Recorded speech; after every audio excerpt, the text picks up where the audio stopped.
نصرت اور حمایت و مدد کرو گے؟ سبوں نے کہا قالوا اقررنا کہ ہم اقرار کرتے ہیں آخری رسول آئے ہم ان کی مدد کریں، ان کو جو آپ کتاب و حکمت عطا فرمائے ہم ان کا بھی اقرار کریں اور لوگوں کے سامنے ہم ان کی نصرت اور مدد بھی کریں۔ میرے بھائیوں، جناب محمد رسول اللہ صلی اللہ علیہ وسلم بیٹھے، سیدنا فاروق اعظم ایک پرچی لے کر آئے اور کہنے لگے یا رسول اللہ، میں اپنے ایک یہودی بھائی سے کہا تھا کہ تم اپنی کتاب کا کوئی اچھا پیغام ہو وہ ہمیں دے دو، انہوں نے دیا، اگر آپ کہیں تو میں پیش کرو۔ سیدنا امام کائنات جناب محمد رسول اللہ صلی اللہ علیہ وسلم کا چہرہ انور سرخ ہو گیا۔ پیغمبر نے فرمایا کہ اے عمر یہ کیا کہہ رہے ہو؟ قرآن کریم کو پڑھو، قرآن کریم کے اندر اللہ تعالیٰ نے سارے مسئلوں کا حل کر دیا ہے، سارے مسئلوں کا حل فرما دیا۔ محمد رسول اللہ کی تعلیمات کو دیکھو، اللہ کے نبی علیہ السلام نے اس طریقے سے پڑوسیوں کے بارے میں بھی تاکید فرمایا۔ ابھی حضرت مولانا نے بیان فرمایا تھا، آپ لوگوں نے سماعت کیا کہ پڑوسی ہمارا غیر مسلم ہو ہم ان کی مدد کریں۔ اللہ تعالیٰ نے ہمیں جو دولت و ثروت دیا ہے، ظاہر ہے یہ دولت دنیا کے اندر رہ جائے گی، یہ ساری شہرتیں دنیا کے اندر رہ جائیں گی، کام آنے والی کوئی چیز ہے مسلمانوں تو یاد رکھیں اللہ کے نبی جناب محمد رسول اللہ کی سنت کام آئے گی۔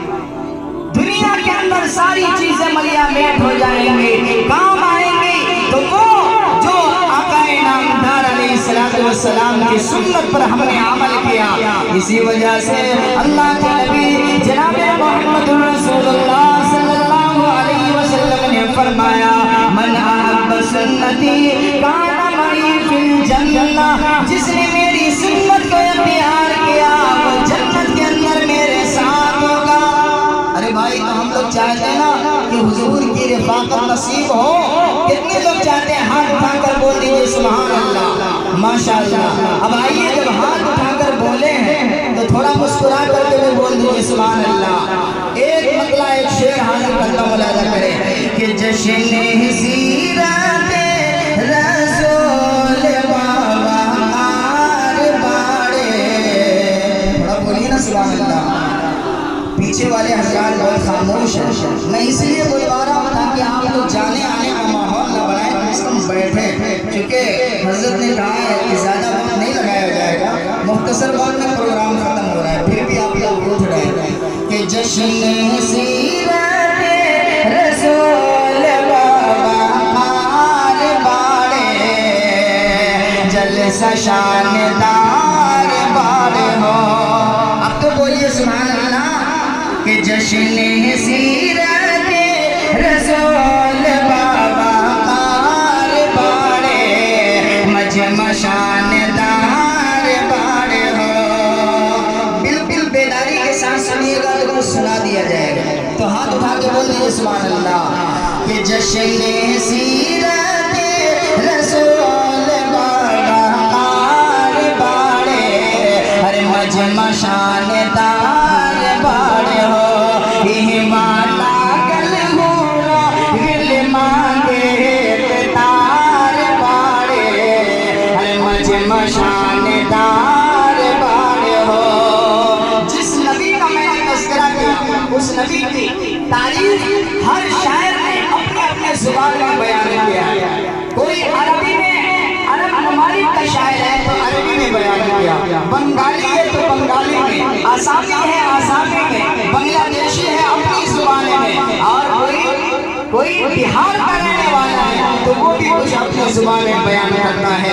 ایک آسامی شاعر نے حضور پاک علیہ السلام کی سیرت کو بیان کیا ہے تو انہوں نے کہا اشرف الانبیاء اسلامیر علی شن جنت ملن آرو بیتے نبی تو جہان، بڑا ربیع الاول شمبرن شاکالے جنت ملن آرو بیتے نبی تو جہان۔ جب 6 برس ہو گئے اللہ کے نبی علیہ السلام اماں آمنہ سے کہتے ہیں ذرا ابو کی قبر پر چلا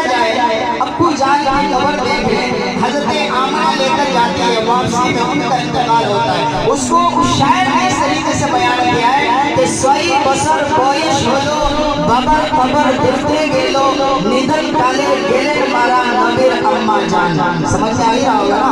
پھر انہوں نے کہا ماں امینہ میں چھوکر جال شدو کرے بالا مول جنم میرے آگے گیلے مارا نبیر اما جان، یعنی حضور اما آمینہ کے شکم مبارک بیٹے اور حضرت عبداللہ جو حضور کے والد ہیں باپ ہیں ان کا انتقال پہلے ہو چکا، اس کو بھی شاعر نے بیان کیا۔ آخری شعر انہوں نے کہا نشتی بسر بویش ہولو نبی جی انتقال ہولو ماں پورے بین اللہ امتی، یعنی 63 سال کی عمر میرے آقا جناب محمد رسول اللہ صلی اللہ علیہ وسلم کی ہوئی۔ آخر میں اللہ کے نبی نے اپنی اس گناہگار امتیوں کے بارے میں بھی دعا فرمایا، جس کو عربی کے اندر یہ کہا جاتا ہے اللہم لا تجعل فی امتی مسخا ولا خسفا، اے اللہ میری امت کے گناہوں کی وجہ سے ان کے چہرے کو مسخ نہ کرنا، ان کے چہرے کو نہ بدلنا، سور جیسا چہرہ نہ بنانا،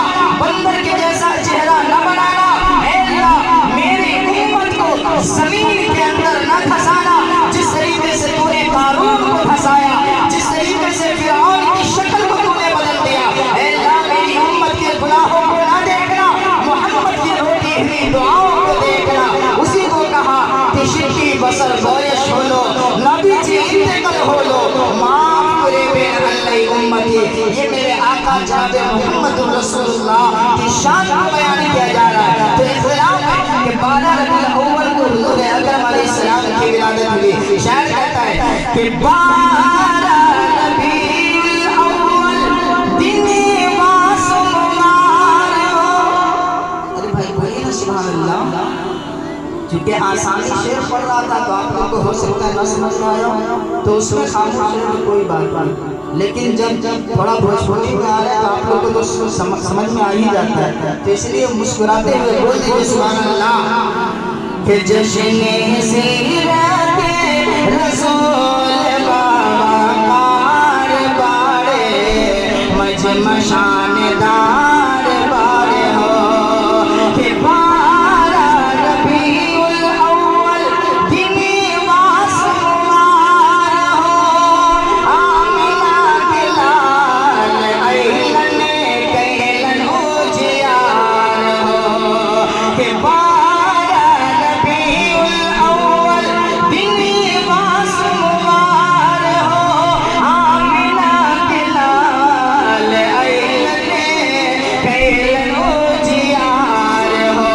ارے ان گھر ایلن سے چاروں رے اجیار باڑے مجمع شاندار باڑے ہو، جشن سیرت رسول بابا کار باڑے جلسہ شاندار باڑے ہو۔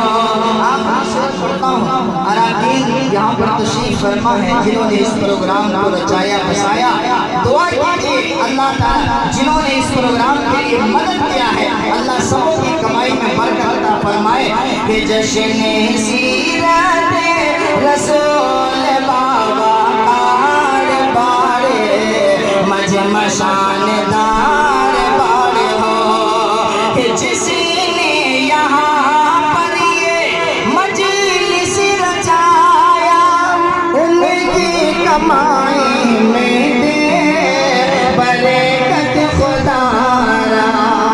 بولیے آمین۔ چونکہ محض آمین کہہ دینا کوئی بری بات تو ہے نہیں، ہم آمین کہیں تاکہ اللہ ان کی کمائی میں برکت دے اور ہماری کمائی میں بھی دے، چونکہ بسا اوقات ایسا لگتا ہے کہ وہ جنہوں نے مدد کیا ان کی کمائی میں تو ہو رہی، لیکن ہم نے مدد نہیں کی تو ہمارا کیا ہوگا؟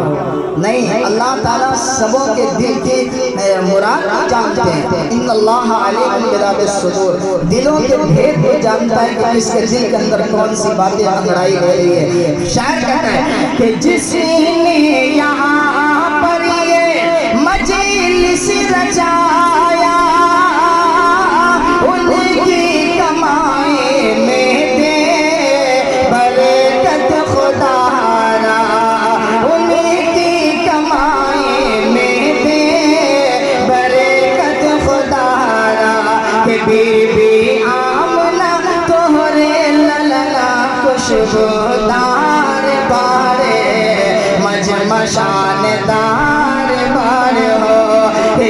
چشمے سیرت رسول بابا کار بارے مجمع شاندار بارے ہو۔ تو میں نے آپ حضرات کے سامنے یہ بات کہی تھی، اللہ کے نبی علیہ السلام کی تعلیمات کیا ہے؟ ہمارے گھر کے پاس جو ہمارا پڑوسی ہے، چاہے وہ غیر مسلم ہی کیوں نہ ہو، یہودی ہو، عیسائی ہو، سبوں کے ساتھ ہمیں زندگی کیسے گزارنی ہے؟ اللہ کے نبی علیہ السلام کا اخلاق کیا ہے؟ پیغمبر کی تعلیمات کیا ہے؟ اگر حضور علیہ السلام کے اخلاق کو کوئی پڑھے، حضور کی سیرت کو کوئی پڑھے، جو ہمارے آقا سرتاج سراج الانبیاء ہے، ان کے طریقہ کار کو دیکھے دل باغ باغ ہوتا ہے۔ کتابوں کے اندر آتا ہے، سیرت کی کتابوں میں موجود ہے، اللہ کے نبی جناب محمد رسول اللہ صلی اللہ علیہ وسلم کا اخلاق اور پیغمبر اسلام علیہ السلام کا کردار کیا ہے۔ پیغمبر اسلام مدینہ المنورہ کے اندر ہے، مسجد نبوی میں تشریف فرمائے۔ طائف والے، جن طائف والوں کے بارے میں ہم نے اور آپ نے پڑھا ہے اور سنا ہے کہ طائف میں جب پیغمبر اسلام تبلیغ کو گئے تو کس طریقے سے حضور علیہ السلام کے جانی دشمن بن گئے۔ پیغمبر اسلام کے اس نورانی چہرے کے اوپر پتھروں کی بوچھاریں شروع ہو گئی۔ کون سا نورانی چہرہ؟ جس چہرے کی قسم اللہ نے قرآن کریم کے اندر کھائی ہے، جس چہرے کو دیکھ کر دشمن بھی دوست بن جاتے ہیں، جس چہرے کو دیکھ کر حضرت برا ابن عازب نے کہا کہ میں نے یہ تہیہ کر لیا، اللہ کی قسم فَلَهُ عِنْدِي أَحْسَنُ مِنَ الْقَمَرِ، جو میرے رسول کا چہرہ ہے وہ تو چاند کی تابانی کے اندر بھی چمکنے ہے۔ اس نبی علیہ السلام کے چہرے انور کے اوپر پتھروں کی بوچھاریں ہوئی، لیکن نبی اکرم کا اخلاق کیا کہا؟ جب حضور علیہ السلام طائف کی گلی سے پتھریں کھا کر لہو لہان ہو کر ایک باغ کے اندر آتے ہیں تو اس جگہ پر آنے والا کہتا ہے، یعنی اللہ کا فرشتہ آتا ہے اور وہ کہتا ہے یا رسول اللہ، اگر آپ ہمیں حکم دے دیں، اگر آپ ہمیں حکم دے دیں تو طائف کی وادی جو دو پہاڑوں کے بیچ میں ہے، میں ان دو پہاڑوں کو ملا دوں اور سارے لوگ اسی کے اندر پس جائیں، یا رسول اللہ وہ ختم ہو جائیں۔ لیکن حضور کا کیا فرمان ہوا، ذرا غور کرو۔ اللہ کے نبی نے فرمایا کہ میں اس لیے نہیں آیا ہوں کہ میری ذات سے کسی کو تکلیف ہو، میں زحمت بن کر کے نہیں آیا، میں رحمت بن کر کے آیا ہوں۔ اسی کو اللہ کا قرآن کہتا ہے وَمَا أَرْسَلْنَاكَ إِلَّا رَحْمَةً لِّلْعَالَمِينَ۔ پیغمبر نے فرمایا نہیں نہیں نہیں، اگر یہ طائف والے آج دامن اسلام میں نہیں آتے کوئی بات نہیں، ان کی نسلیں ایمان کے اندر آئیں گے۔ اللہ کے نبی علیہ السلام مسجد نبوی کے اندر تشریف فرمائے اور طائف کی وادی سے کچھ آدمی آتے ہیں، مشرکین آتے ہیں اور وہ اپنے دوستوں سے مل لیتے ہیں۔ رات کا وقت ہوتا ہے، حضور اکرم علیہ السلام کے سامنے آ کر کہتے ہیں اے محمد، ہم نے آپ کو صادق مانا، یعنی ہم نے آپ کو سچا انسان مانا، ہم نے آپ کو امین مانا، یعنی ہم نے آپ کو امانتدار انسان مانا۔ یا رسول اللہ، اے محمد، میں آپ کے آج رات میں قیام کرنا چاہتا ہوں۔ ذرا غور کرو، وہ مسلمان نہیں تھا لیکن اللہ کے نبی نے ان کے سامنے اپنا اخلاق، اپنا کیریکٹر، اپنا کردار کس انداز سے پیش کیا۔ پیغمبر اسلام علیہ السلام عشاء کی نماز پڑھنے کے بعد اس آدمی کے قریب جاتے ہیں، ان کا خیمہ لگا ہوا ہے، حضور آئے اور ان کے خیمے میں بیٹھ گئے، گھنٹوں گفتگو کر رہے ہیں، گفتگو کرنے کے بعد وہاں سے واپس جاتے ہیں۔ آج ہمارا اور آپ کا ایک مزاج یہ کہتا ہے کہ یار بس وہ اپنا دوست ہو، جو اپنے پہچان والا ہو، ہم ان کے ساتھ اچھا رویہ اختیار کریں، جو اپنے پہچان والا ہو ہم ان کی مہمان نوازی کریں، لیکن جو پہچان والا نہ ہو تو پھر ہمارا دل گوارا نہیں کرتا کہ ہم ان کی مہمان نوازی کریں۔ ذرا غور کرو، کوئی بھی دھرم یہ سبق